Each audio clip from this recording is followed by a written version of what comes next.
What's an opinion you used to hold but don't anymore? Boy.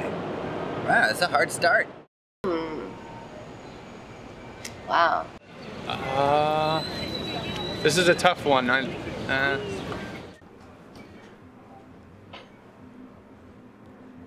used to think that all opinions were nonsense. Oh boy, that's a difficult one. Maybe an opinion that I used to hold is that the world was a safe place, but I don't think it is anymore.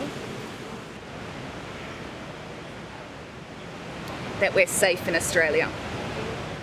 Used to be of the opinion that naps weren't really necessary. And I think graduate school has taught me that naps are very necessary. The American dream. I used to believe in that, you know.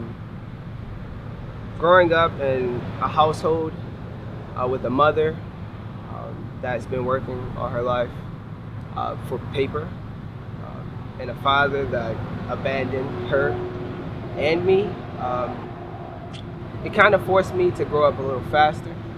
And I was chasing certain things that just didn't make any sense. Money, clothes, a house, you know, the standard, typical living of an American.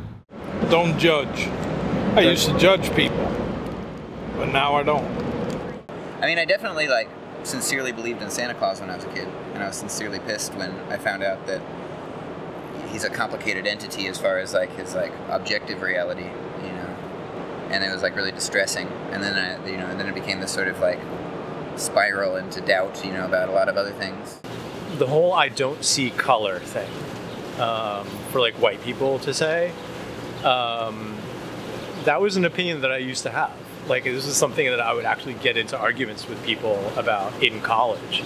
Contextually, it's irresponsible. And it was very late, you know, in my life relative to most people's Santa Claus experience. You know, I was in 4th grade, so. So, I have more complicated feelings about Santa and the Easter Bunny and stuff than I did at a certain time in my life. I used to eat animals, and I don't eat animals anymore. One of them is that vegetables are necessary, which I don't hold anymore. I used to not like mushrooms. I've been in a relationship now for 2 years, and my partner has recently converted me to mushrooms. I used to be pretty homophobic when I was in middle school. I actually got called to the principal's office for calling a kid a fag.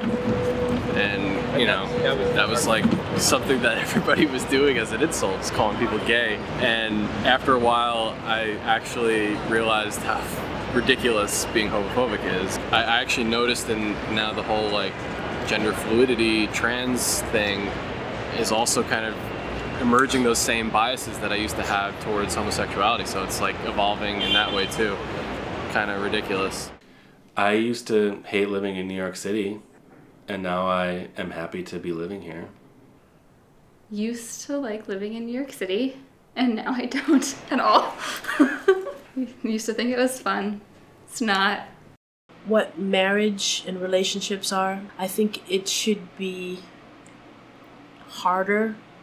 There should be more steps to getting married than there are.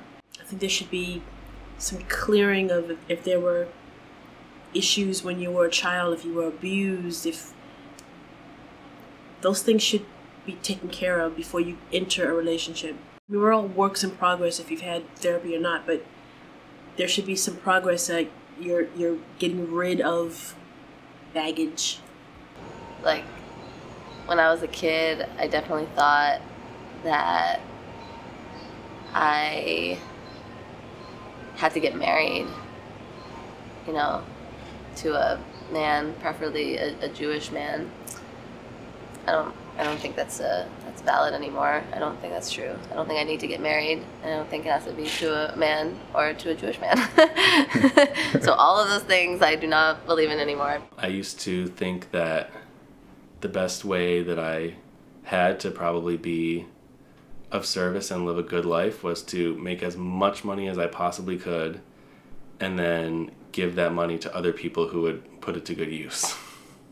So a thing I used to believe when I was younger but I don't anymore is that the standard for being a good person was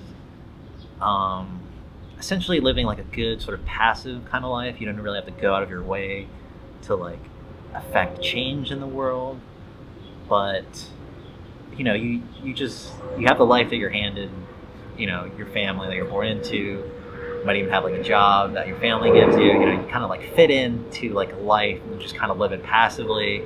You make, you know, like 90, 80, 70%, a majority of like good decisions rather than bad. And for me, as a kid, that was like a good life. Like that was what it meant to be a good person. You make a majority of good decisions. You're good to a majority of the people, you know. But it was never about like affecting change in the world. You know, you do have to try to positively affect some change. I would say my opinions of prejudice. I'm not prejudiced like I come from a strong prejudice background when I was growing up, but learned, you know, that we're all God's children and we should all get along.